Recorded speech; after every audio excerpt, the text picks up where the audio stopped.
Hi, everybody. I've always loved Disneyland in Anaheim, Disney World in Florida. One of my fondest memories, the first time going to Disney World, pardon me, Disneyland in California. Uh, I was in about the seventh grade, and there was a magic craze that was going through the country. Doug Henning was a magician who performed on Broadway in an act or a performance called The Magic Show.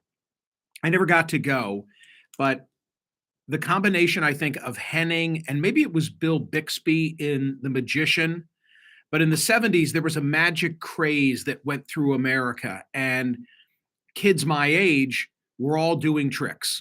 And the malls, by way of illustration, I can think of the sort of the three dominant malls in the Philly suburbs: Oxford Valley, Neshaminy, and in King of Prussia, but the court had not yet been built. But there was something in, maybe it was in Plymouth Meeting at the time. But each one of them had a magic store, and I would drag my parents all over the place to visit magic stores. We went to Disneyland, and when you walked through the gate and onto Main Street, USA, on the right-hand side, I can remember the positioning of it. There was a magic shop, and I loved that magic shop. I think I got these so-called ancient Chinese screens. It was a production trick that I still have somewhere in the attic. And then years later, I read Steve Martin's memoir, which is tremendous. It's called Born Standing Up. And he talked about his career and rise as both a magician and comedian and banjo player. And he spoke about the magic store at Disneyland and the influence that it had on him, which I thought was really cool. Knott's Berry Farm was where he then went on to really hone his craft. Anyway, so it's kind of heartbreaking with Disney in the news and subject now to our political divide. And I have a take on this that I'm eager to share with all of you first, and then I'll offer it on CNN today. But here's a little bit of trivia for you. For those of you who have been to Disney World, if you walk through the gates of the Magic Kingdom, and it's been a while since I've been there because our kids sadly are older, but there's retail on Main Street, USA, and on the second floor, if you look up, and most people would have no reason to look up, but if you look up, you will see painted kind of old school Main Street, America style business names on what look like office windows. Okay, retail on the first floor, and then you look up above and there are business names painted in the windows. Here are some of the business names that are painted in the windows: Compass East Corporation, Latin American Development and Management Corporation, I4 Corporation, spelled AYEFOUR, Tomahawk Properties, Bay Lake Properties, and here's now sort of the tell, because it's been in the news so much this week: Reedy Creek Ranch Incorporated. They're all dummy corporations set up by Walt and Roy Disney to do the land assemblage in Central Florida to construct Disney World.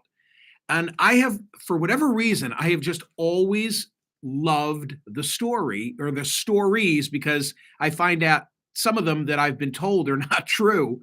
But to go to Disney World in Florida and to see the immense size of it is to wonder, how the hell did they put it together? And the way they put it together was to keep under wraps that it was Disney buying the property. I went on a backlot tour of the Disney, I guess it was like Disney Studios in Orlando, one of those where you ride the tram. And my memory may be faulty on this. I remember seeing an airplane, and I remember being told, well, this is the airplane that had like a phony corporate name on the side that Walt and Roy used to use flying and surveying the landscape, deciding what they wanted to buy and where they wanted to extend.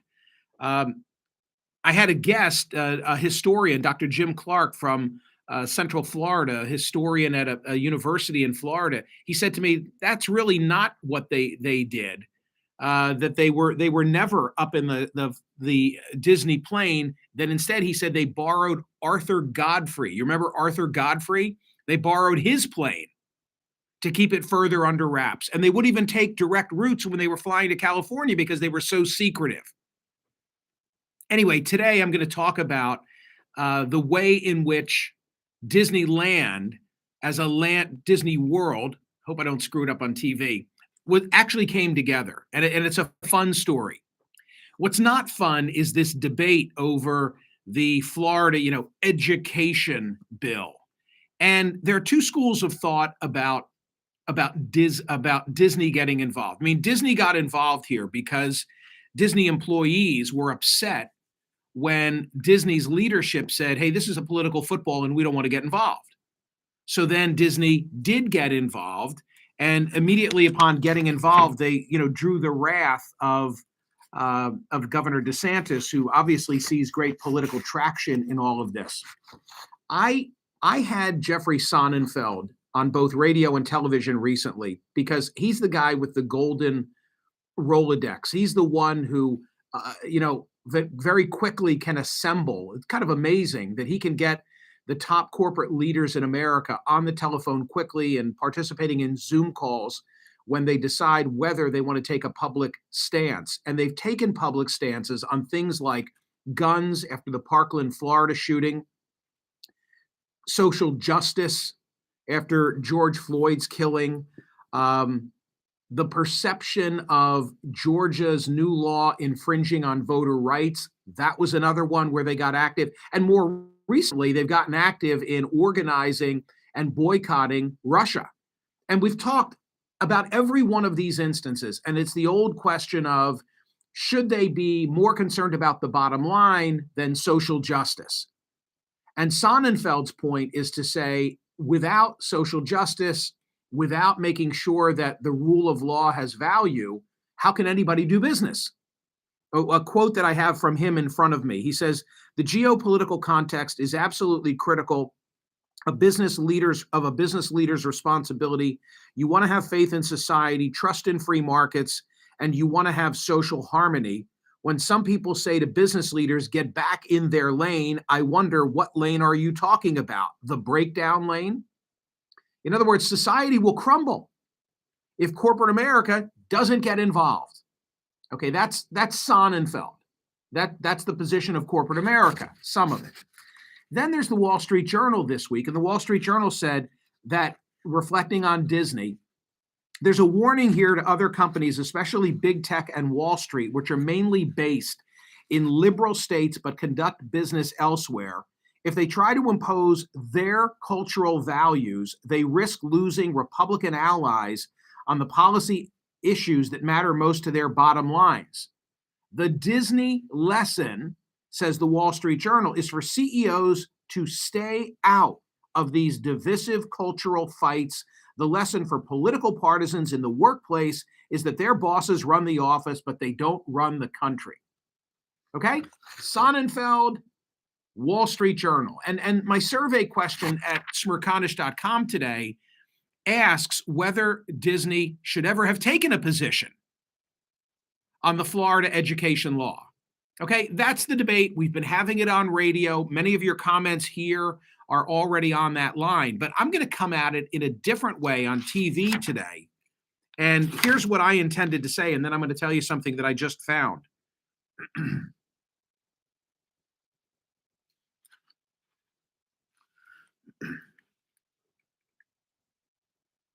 My opinion, as I'm going to articulate it on television, whether Florida should ever have passed the underlying law is open to fair debate.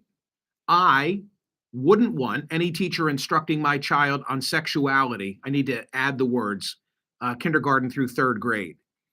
Then again, the law was poorly drafted, insofar as the word instructed was never defined. The preamble to the bill states that the aim is to prohibit classroom discussion about sexual orientation or gender identity, but the actual bill states that classroom instruction by school personnel or third parties on sexual orientation or gender identity may not occur.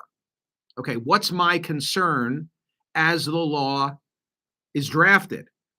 My concern is that if a young student asks a teacher why a classmate has two mommies, I think that teacher should be empowered to reply that family love comes in many shapes and sizes.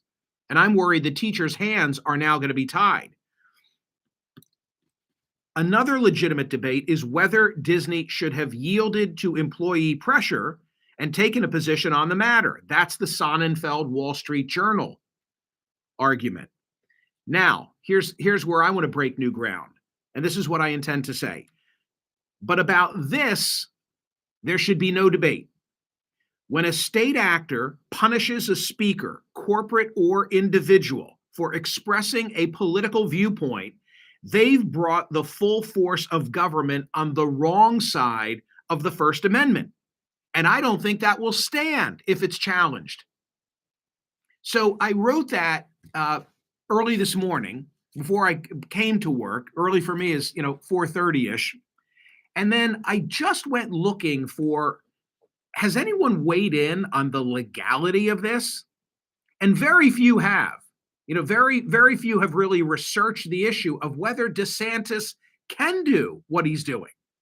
Because it's punitive, it's punishment, it's punish. You can disagree with Disney. I'm kind of amazed that a number of conservatives are cheering on DeSantis without thinking about the rule of law here, the legal principle of the First Amendment being violated when a governor. I mean, what if it were a different state? What if it were a liberal state? What if it were a liberal state and they didn't like a position of corporate America and a liberal governor, fill in the blank, went after that corporation? I think the current conservatives today who are cheering on DeSantis would be horrified. And lo and behold, this is my point, I just saw this. David French, conservative, academic, bright guy, lawyer, weighing in on exactly what I just raised, says this, and I didn't know this. In 1996, the Supreme Court decided a case called O'Hare Truck Service versus City of Northlake that is deeply instructive on the present moment. The facts of the case are simple. The city maintained a rotation list of towing companies to perform towing services for its police department. The process was simple. For each new tow request, the police simply called the next company on the list. In 1993, the mayor of Northlake asked the owner of the O'Hare Truck Service for a political donation for his support for re-election. The owner, John Graziana, refused the donation request and supported the mayor's opponent. Graziana's candidate lost, the mayor won, and guess what happened? The city promptly removed O'Hare from the towing rotation list.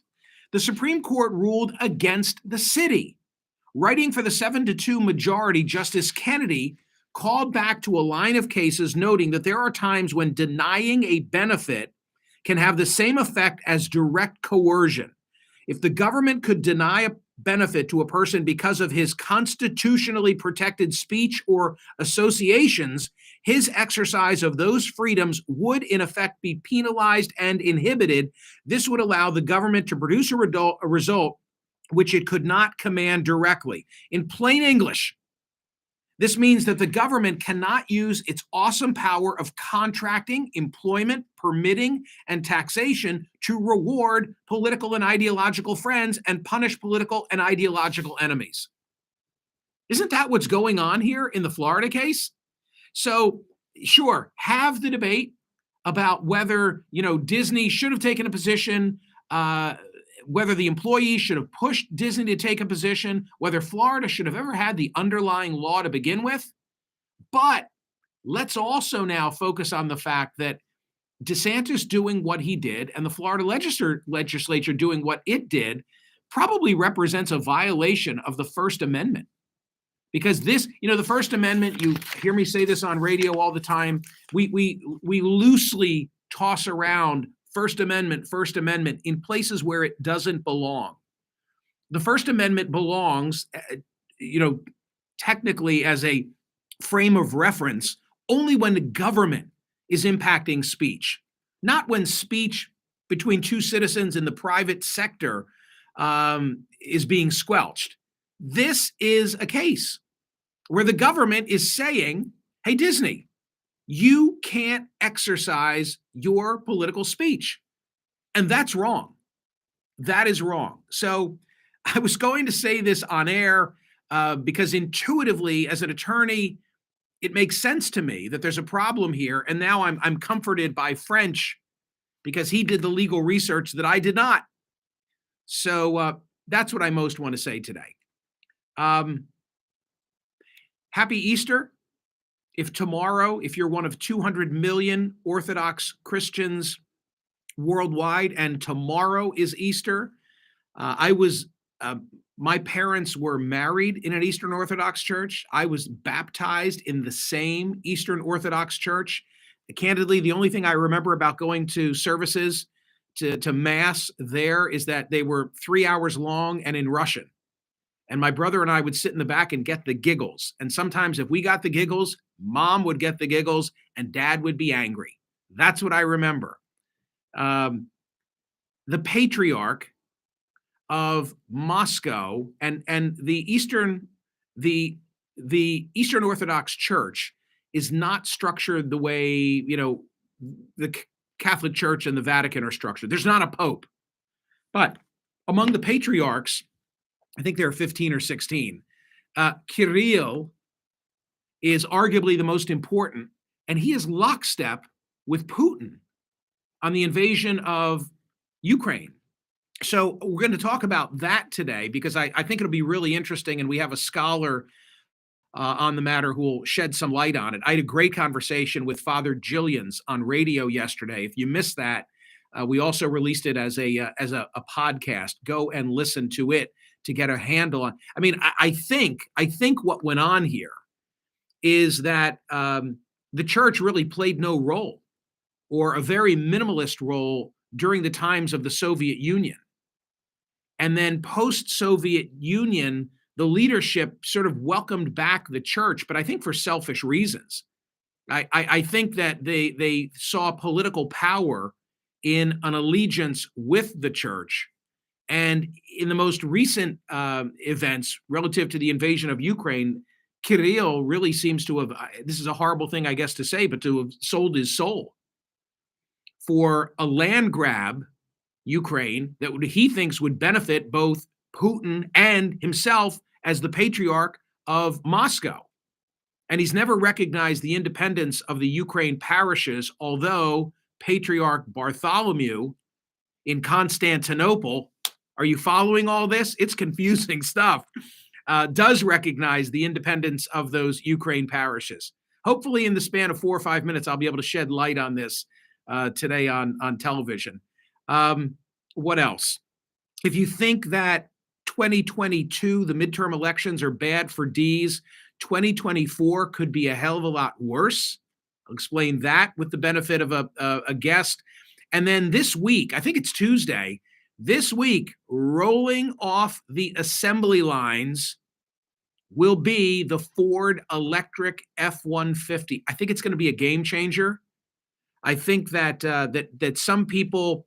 I read a political blogger who said, I want to get this right. It was not my original thought, but I thought it was really funny. That the only way to get somebody to get some people to support a green initiative is to package it in a pickup truck. I also read another blogger who said, I'll drive that new electric pickup truck as long as there's room for my anti-Biden bumper sticker on the back.